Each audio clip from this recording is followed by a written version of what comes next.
All right, good morning and welcome to Contract Wednesday. Today we are going to be covering a variety of addenda that all relate to the financing contingency. And we're going to start with Form 22AA. Form 22AA is the appraisal addendum.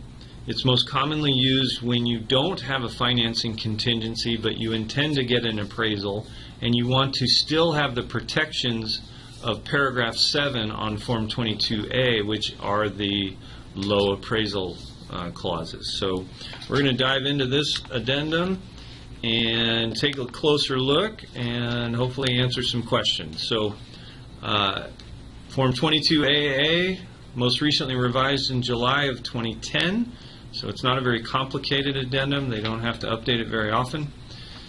But it basically has paragraph 7 by itself. If you guys remember on Form 22A, this is paragraph 7. Appraisal less than sale price. So now they've just taken it and sort of isolated. They've left out a couple of things because the presumption is there's no lender involved here. But let's go through it so you guys can see the differences.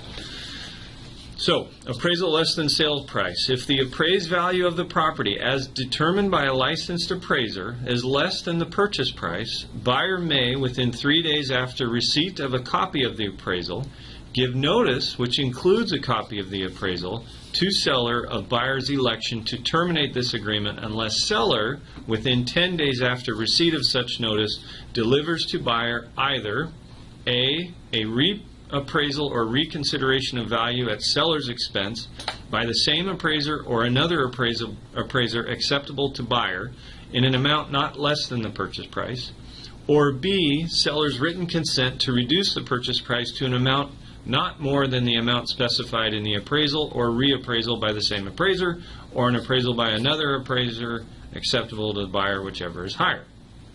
So this is identical to paragraph 7 with the exception of the lender references. So basically this would be a buyer who intends to get an appraisal but is doing it without a financing contingency and still wants the protection that if the appraisal were to come in low, they could go back and renegotiate price. Does that make sense?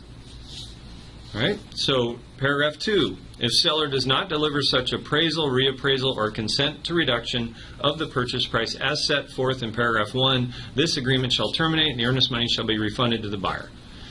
Number 3, the closing date shall be extended as necessary to accommodate the foregoing time for notices. And number 4, the appraisal contingency shall be deemed waived unless buyer gives the above notice to seller within blank days of mutual acceptance.